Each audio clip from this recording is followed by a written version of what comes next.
Okay, folks, welcome back to Shadowlands. Going to talk about Havoc, mostly talent. The abilities really haven't changed much, and a little bit about Alchemy. Went ahead and learned Shadowlands Alchemy. Um, if I had one complaint about Havoc, it would be about its ability to self-heal. So, went ahead and learned alchemy for a few different reasons, and then in the course of that, found a few different things that have been kind of handy to use. I started leveling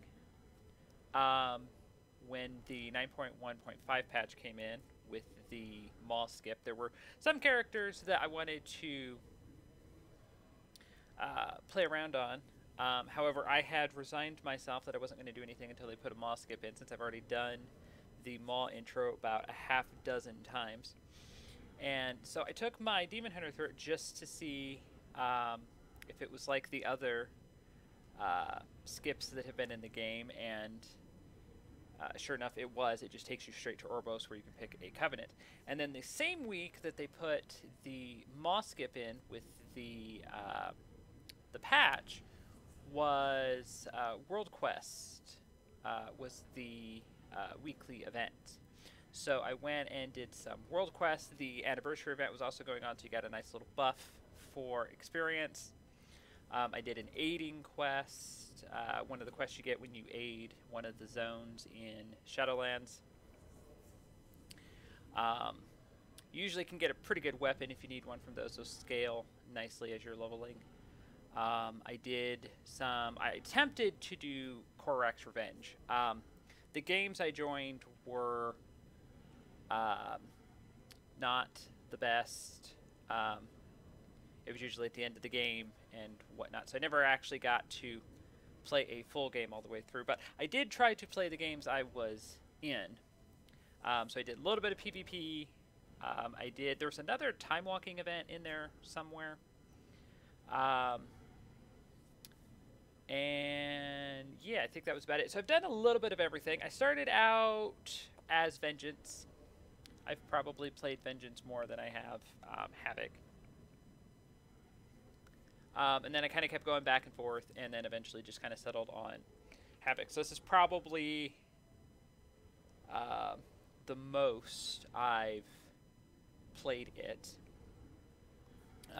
As I said, the abilities really haven't changed much. Hasn't really been in the game that long, so I don't know how much there really is to change, at least that I remember.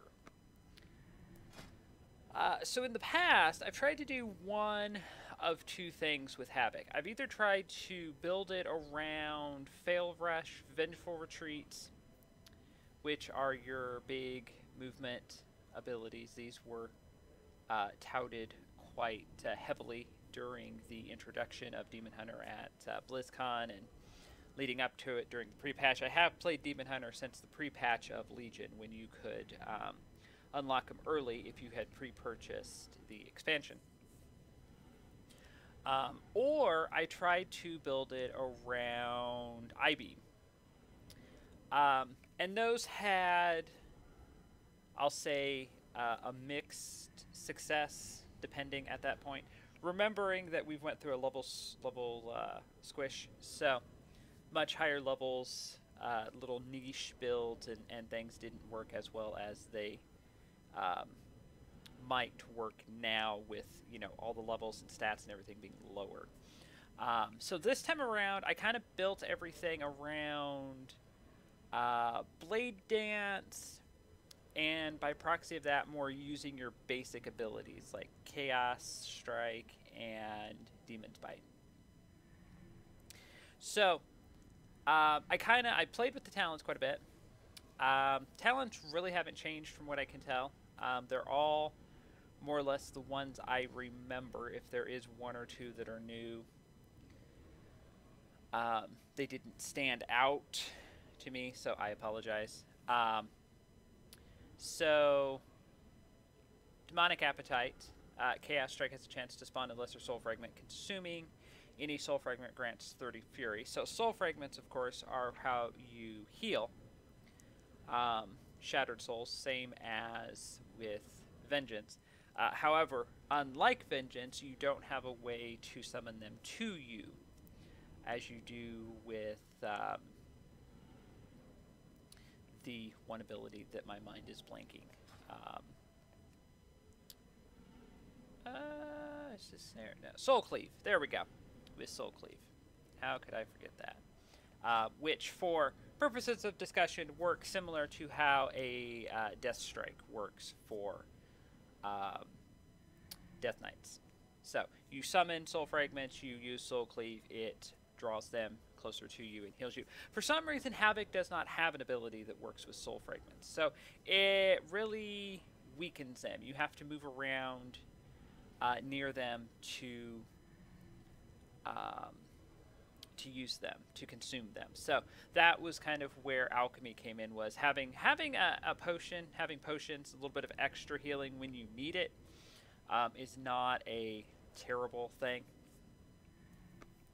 As I said, I've tried using I-Beam, kind of an I-Beam build in the past. So I've used Blind Fury. Works fine. You could take this very easily. I tend to keep I-Beam on cooldown. In most cases, it does do AoE damage. It is your biggest damage dealer. I think that's safe to say. I'm pretty sure of everything else. Haven't actually added up how much damage Blade Dance does altogether, so it may be in close competition there. And I've used Failblade before, which basically just gives you a charge, and I don't really need a charge. So Demonic Appetite was something different, worked perfectly well. I have noticed as you level up, the more you use Chaos Strike, the more soul fragments you get, the more you can heal. So it works well with everything else right now. I had Burning Hatred, which works with Immolation Aura. I never used Immolation Aura that often. The only time I really do use it is for the dot. It does very low initial damage and then has a pretty good dot that it will put on targets. So that was about the only time I ever did use it. So Burning Hatred really wasn't getting used all that much. I didn't feel like I was taking advantage of this. I tried Demon's Blaze, which is a bit of a weird ability because it gives you a high chance to do additional damage and generate additional fury. However, you lose your kind of spammable ability in Demon's Bite. So you either have to use auto attack to trigger combat or something else, and it just works really weirdly. So I'm not really sure kind of where this would be good necessarily, unless I'm missing something when it comes to raiding. So I went ahead and took Instant Sustainable Hunger. Demon's Bite deals 20% additional damage and generates additional fury. So as I said, this is kind of your spammable ability. Doesn't have a fury cost. It's the only ability you have. Well, no, I take that back. Fail Rush doesn't. Immolation Aura doesn't. So it's one of your few abilities that doesn't have a fury cost. So I had Unbound Chaos to begin with, which again works with Immolation Aura. It increases damage of your next Fail Rush. I never use Fail Rush in combat, nor do I really use Vengeful Retreat. I do tend to use Vengeful Retreat somewhat as a disengage. But those times are few and far between, so it's definitely not enough to get any kind of synergy with this ability. So they can tout that you can use Fail Rush and Vengeful Retreat and bounce in and out of combat and everything like that, but they don't really set, the spec isn't really set up for that. When I've tried to specifically take stuff to kind of boost these abilities, like I said, it kind of had mixed success, kind of worked, kind of didn't. Definitely wasn't something you'd want to use in a competitive setting for mythics or raiding or anything like that. If you just wanted to do leveling and questing and whatnot, maybe do older content for achievements, or maybe even in PvP, certain PvP settings, you might be able to get away with it, but that's going to be about it. I tried Glaive Tempest, which this might be the only one that's new, because I didn't remember it. I didn't remember it from before. However, it worked perfectly fine. Does quite a bit of damage. My only complaint with it is that it is a stationary ability. It does not move with you. It does not move with the target. So if you are trying to do, say, World Quest, which I was when I was playing around with this, you'll use it in one spot. If you have to move to, say, go use a Soul Fragment or something, you're taking the target out of this. So it seemed kind of counterproductive. I didn't use it for very long. Once I kind of saw, like, the same thing kept happening over and over again. There's not really a way to change it. You're going to have to move in combat as a demon hunter. In, say, like a mythic dungeon or something where you can have a little more control over pulls and trash and things like that, you may be able to get more use out of this. It just didn't work for anything I was doing. So went ahead and went back and took Trail of Ruin, which I've used before. Your final slash of Blade Dance puts a dot on the target, so that seemed more more appropriate, more in line with what I was using. I had Desperate Instincts, which is a bit of a weird, it's kind of like a cheat death ability. It will trigger Blur when you fall below 35% health. Reduces the damage that Blur will, increases the amount of damage Blur will reduce, and will automatically trigger it if you fall below 35%. However, Blur has to be off cooldown in order for this to work. So it seems kind of counterproductive. I took it because at the time I wasn't using Blur. I was forgetting that I had it. So I thought, okay, here's a talent I can use where I'll make use out of another ability. Then I started to remember I had it. I had Blur and Darkness. So, of course, once you get back into a class, you start to use more and more of the abilities, and then it just seemed kind of counterproductive. Bit of a weird ability. So, Soul Rendering is kind of the default that I've always taken before. Vengeance has the same talent. Leech is pretty good, especially if you're not a tank. When they did away with parry and dodge for the most part, at least putting the actual stat on gear, tanks got Leech. Leech is more of a tanking effect. You do get 20% additional when you enter Metamorphosis, which is your demon form. So you actually get quite a bit of use out of that. You will see here later as we work our way down the talents. And 10% is pretty good. I've got 11 because what else had Leech on it? Oh, there we go. Bracers. My bracers had Leech. That was... yeah. So, 11% of any stat is usually pretty good. Also works with Soul Fragments, works with Healing Potions. So, again, kind of getting an added extra benefit there. Nether Walk, I don't need another ability. Increases movement speed and becomes immune to damage. There's some uses where this would be good. It didn't benefit me in any way for anything I was doing. Certainly the movement speed, if you were running older content, or even in PvP, would be worthwhile. Cycle of Hatred I had to begin with when Chaos Strike refunds Fury. It also reduces the cooldown of IB by 3 seconds. So you would think this would be really good. However, when I started playing Havoc, again, as I started leveling, and kind of getting back into remembering how everything worked, I wasn't really using Chaos Strike. So this didn't really get much of a benefit. Even once I did start using Chaos Strike more, when I was kind of looking to swap things around, I was like, well, I think maybe swapping it out, seeing if something else would work better, might... Blur has a 30-second cooldown, or I-Beam, excuse me, has a 30-second cooldown, and it's just going to have a 30-second cooldown. There's no way you're going to be able to shorten this where you're going to be able to use it more often. At least not that I've been able to figure out. At least not in a noticeable way. You might be able to shave a few seconds off. Those few seconds really aren't going to matter much. So I took First Blood, which reduces the Fury cost of Blade Dance, which is good. It's one of the main abilities of your rotation. And increases the damage against the first target struck. So it works well with Trail of Ruin.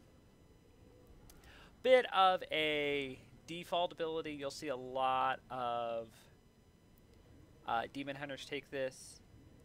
So it gives Blade Dance some single target damage, some AoE damage, a dot. This seemed to work the best of anything I had kind of played around with. I kind of went back and forth here, and then kind of thought, no, the larger damage in the beginning is probably better. You're not always going to have multiple targets. Even doing world quests and different things, you might have 2 or 3 at most. So being able to get through those as quickly as possible is definitely definitely more beneficial, I think, than trying to keep I-Beam off cooldown. You're not going to use this on mobs. I mainly use it on rares, bosses, tougher fights, longer fights. So if it's just setting their off cooldown anyway, you're not getting any benefit off of this. I think that was more kind of what I came to the conclusion of. And then Essence Break, I just really didn't need another ability. As you can see, my bar is more than full. I have abilities, baseline abilities I'm not using, so I definitely don't need another talent. So the second to last one is a bit of a toss-up. I had Master of the Glaive because it gives Glaive Throw 2 charges and a snare effect, and I really like the snare effect for PvP. Although some would argue Fail Eruption for PvP is better, which it gives you a 4-second stun, which is on par with like Hammer of Justice, which I think is like a 6-second stun. However, Unleash Power removes the Fury cost of Chaos Nova, and this was my problem. Also reduces the cooldown. This was my problem with Chaos Nova, was the Fury cost. Every time I wanted to use it, whether I was doing Korak's Revenge or maybe even a world quest or whatever, when I remembered I had it and I wanted to use it for that 2-second stun, I never had the Fury. So I took Unleash Power just to see if you know, taking the Fury cost out of the equation, would Chaos Nova actually give me any benefit? And of the 3 choices, this was the most neutral for what I was doing. Jumping between world quests, doing things in the open world, dungeons, PvP, what have you. I think you could make an argument to take something else in PvP. They all kind of do the same thing. They're all some kind of CC, so it's really kind of a preference. Even in PvP, some Demon Hunters took Fail Eruption, some took Master of the Glaive. It just kind of went back and forth. So for the moment, Unleash Power, although if I actually settled on doing something else, if I actually decided, you know, I'm going to do PvP for a while, I might swap it to something else. Like I said, Master of the Glaive is pretty good. You can throw something and snare your target, or all targets hit, by 50% for 6 seconds. That's pretty good, especially if it's you and a couple others. Korok's Revenge being a what we'd consider an epic battleground now, you're very rarely, unless you've wandered off from what everybody else is doing, it's very rare you're going to be by yourself. So if you can slow them down so everybody else can kind of catch up or do more damage, you can really get an advantage on a base or the map in general, depending on what it is you're doing. If you're doing just a regular battleground, Fail Eruption might be better in kind of a one-on-one fight. I'm not saying Chaos Nova would be terrible in PvP. I just don't know that it would be the most optimal ability. Oftentimes, if you're outnumbered in just a regular battleground, you're going to die. That is just the way of PvP. You are most likely going to die. There's very few, unless it's like Ultrac Valley, or not Ultrac Valley, Arathi Basin, or something where other people might be running to your location already. And even that, a 2-second stun may not help you as much. The snare would be better, or even the Fail Eruption on a healer would be better. So kind of a preference depending on what you're doing. In dungeons, that's where Chaos Nova kind of had an advantage. It seemed like it was more suited for dungeons, and dungeons were what I was doing at the time. So as I said, kind of the more neutral of the three.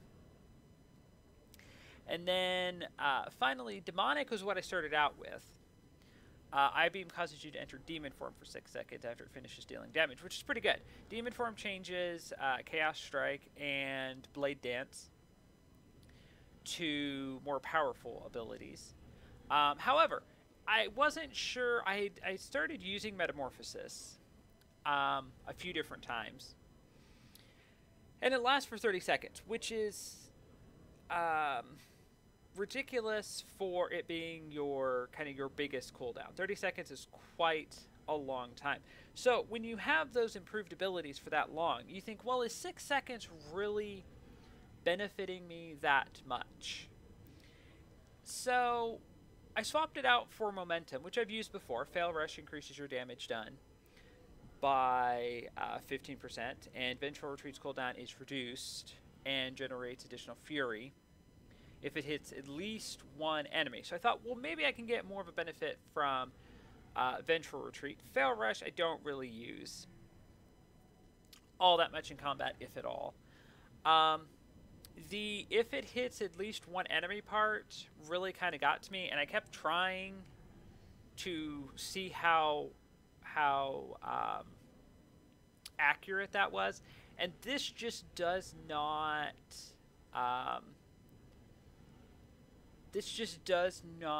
improve them that much. You would think it would make them a lot better and you'd want to use them more, and that's just not the case. It improves them, it just doesn't improve them that much. So I don't know if, again, in a more constructed setting, if you were doing raids or maybe even mythics, where you kind of had more control over the trash and the pulls, maybe you could get more benefit off of this. I rarely see a Demon Hunter take it. So I swapped back to Demonic and said, no, this is fine. I got used to going into Demon Form anyway and being able to use those improved abilities. I was kind of playing so that I had Fury to use those abilities, especially Blade Dance. And then that's when I started using Chaos Strike more, was the 8-second cooldown for Blade Dance. I pretty much keep it on cooldown. So there were a few times where I maybe could have done the rotation a little bit differently, and I went into Demon Form, and that was all I had. And it does quite a bit of damage, just as a single target attack. So it kind of got me in the habit of using it more. I did think about Fail Barrage, which is another channeled ability, which does quite a bit of damage. It only does have an 8-yard range, and damage is reduced beyond 8 targets, which is a newer restriction that I've started to see on a lot of abilities in Shadowlands with the stats or the level squish and everything. So I might switch over and see if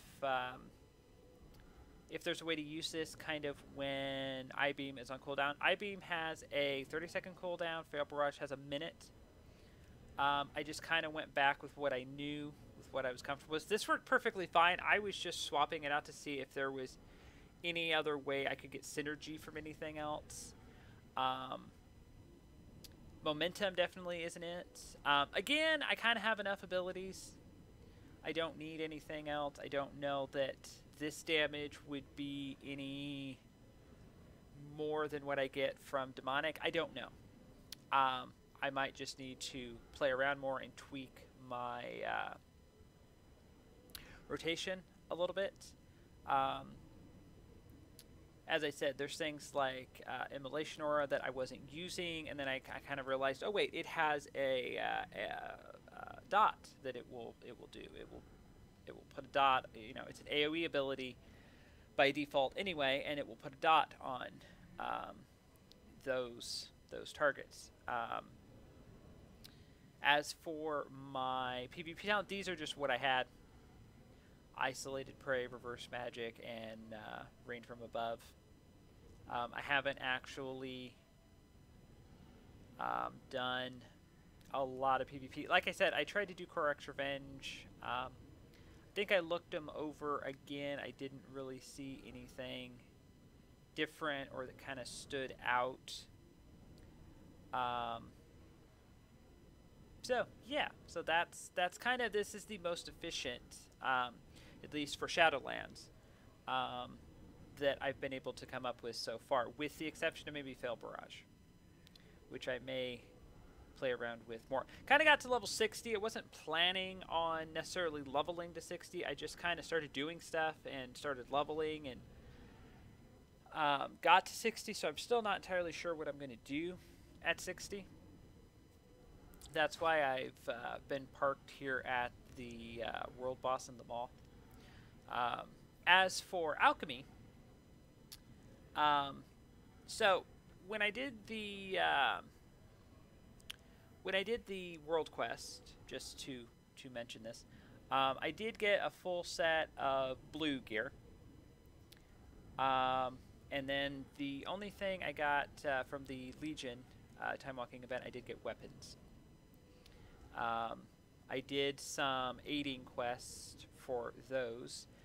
Been able to play around with the stats as Vengeance and as Havoc. Havoc, there's really not a lot to change. I mean, your Mastery, Haste. Haste doesn't affect your generating resource, so typically you can kind of favor something else. You want to keep a fair amount for your rotation and everything, but typically Mastery, Critical Strike, Haste, I mean, I think that's pretty good for what it is. A little bit of Leech. It's not like we have anything we don't need. So I felt like a little bit of extra healing wouldn't hurt. The problem with soul shards that I have discovered is that you typically use them at the end of the fight. So if you're in need of healing, you may not always be able to get to them in time. So being able to have something just to kind of use as an emergency, it has, with the amount of health that we have now, it heals for one healing potion will heal for 10,000. I only have 23, almost 24,000 health, so that is not quite half my health. So as you can imagine, saving it for an emergency has come in quite handy. I didn't make that many at first, just to kind of play around and see if there was actually anything to this. And then when I realized how well it was doing, I was like, okay, I'm going to make some more. It's not difficult to level Shadowlands Alchemy. So, as I said, this is all the alchemy I know. This character did not know any professions. I think she had already known herbalism. I think. She did have a gathering profession. I think it was herbalism. So all you really have to do is go to... I looked up a guide. Told you to go to Bastion. Told you to go up here, kind of around where Spires of Ascension dungeon is, kind of in a U, just loop around there. And I did that a few times, just flying around. No big deal. And got more or less what I needed. You need a lot of Death Blossom. Where is... no, I should have known that was right. Oh, there we go, Healing Potion. You do need a lot of Death Blossom. You can get the vials from your alchemy vendor in Oribos. I had also been thinking about it for mana. Every healer I've played at max level has needed, especially trying to do like Mythic Plus dungeons, has needed mana potions or food or something. And it's been a long time since I've done anything with alchemy. I had one character that did alchemy in Miss for the Ghost Iron Ore, and then that was it. I pretty much didn't do much of anything with alchemy. I don't do much with professions in general.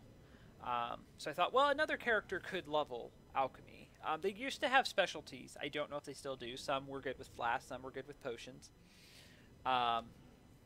As I recall, I don't specifically remember what it was, but there were different like subcategories you could get into. Kind of how engineering has Goblin and Gnome engineering, where you can make slightly different things. You got different benefits for different things depending on what specialty you were. You had to have a special. What was it? It was trans something. If I look here at Miss, you had to know, yeah, the transmutation. Yeah, you had to know something special for that to do like the living steel and all of that. And I thought you did something. Maybe not. I thought you did something with Ghost Iron Ore. Maybe that was how you made the Trillium bar to begin with, because there was a white one and a black one, and it was a whole thing. Anyway, yeah. So there was that, and then as I was looking through things, you can also where was it? Was it that one? I think it was that one. You can also make a Invisibility Potion, which I thought would be good to get to the boss in the maw. That last track here, you just run through enemies, and if you are a newly, if you are a newly level 60, your health is so low they pretty much just kill you right out. I don't know why you can skip to it if you can't actually get to the boss, but Blizzard logic. So I tried to use this. I thought, okay, I'm already a Night Elf. I can Shadow Mend and then use this and get the rest of the way there. I have no problem on my Rogue or my Hunter that has Camouflage. For some reason, and I've noticed this on any character that has any kind of stealth, they don't have like the little eye above their head, any of the mobs around here that say they detect stealth, yet for some reason they detect stealth almost immediately. Doesn't matter how close proximity you are to them, they seem to notice stealth immediately. I don't know why. So I can't say this didn't work. Having invisibility, having a invisibility potion, I assume will come in beneficial at some point. There have been numerous times where I've been doing something and I thought, oh, if I only had an invisibility potion, I should level alchemy, or I should go look for a potion somewhere. You don't have to know alchemy in order to use the invisibility potion. The shields that you used to be able to get in Miss were quite helpful for a variety of things back in the day. I don't think you can They either nerf them with a level cap. I don't think I have one in my bags, do I? No. I think they either nerfed them with a level cap and they only work if you're standing still. I think might have been the hold up there, because I do remember I went and looked at one point to see if I could get to this boss any easier, and for some reason there was some restriction to it that wouldn't let me do that. Wasn't beneficial for what I was trying to do. So there was this, which was kind of the minor thing that I got out of this. And then the other thing that I got was the Imbuers Oil, which will put a buff on your weapon that will deal damage, and if you're already at full health, will give you a shield. So I'm immediately thinking, again, like Blood Death Knight, tanking, you use Death Strike, the Mastery gives you a shield, Death Strike heals you. I'm thinking, oh, this is going to be good. Now, for Demon Hunter, it's really good because you dual wield. So you can actually use one of these on each weapon. They last an hour. And I assume it doubles the effect. I haven't really been able to tell. But it does apply to each weapon. If you have one on your main hand, it'll put one on your offhand. So I am assuming reasonably that it will benefit both. I have seen the shield more than I have noticed the healing, because I can tell with the way I have my UI set up. A little shield will pop up there, and I'll be like, oh, okay, yeah, so it is doing what it's supposed to do. So between that, the potion, the soul fragments, you kind of have more reliable self-healing. You don't seem to die as quickly.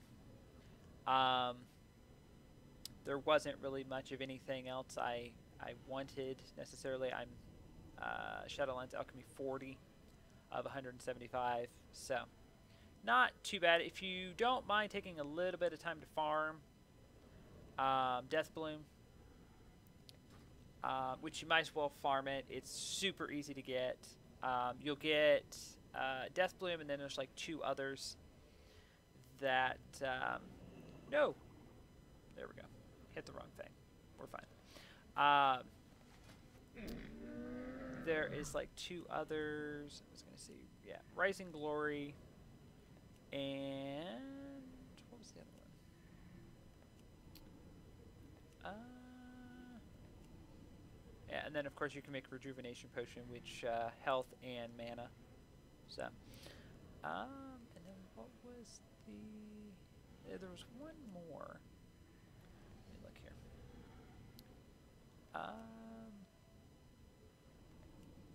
There you go. Moral Root is the other one you'll get from there. Haven't gotten any Window Bloom. Yeah. You can kind of just go it around in that circle, as I said. That was what the guide I found. That was one of the routes, and that worked perfectly fine. I kind of was dreading it at first because I've farmed for other things in the past, for herbs or iron or whatnot, and it was like a really low drop chance. I think iron typically has a lower drop chance for certain things than herbs do, it seems like. And yeah, like I said, a little bit of time, 15-30 minutes, whatever it is, didn't have too hard of a time. I also had as I said, the anniversary buff, so I got quite a bit of experience from doing it. So yeah, it was just kind of a nice break in between doing other things. Yeah, so there you go, folks. Hope you enjoyed that. Hope that was helpful for you. And thank you for watching.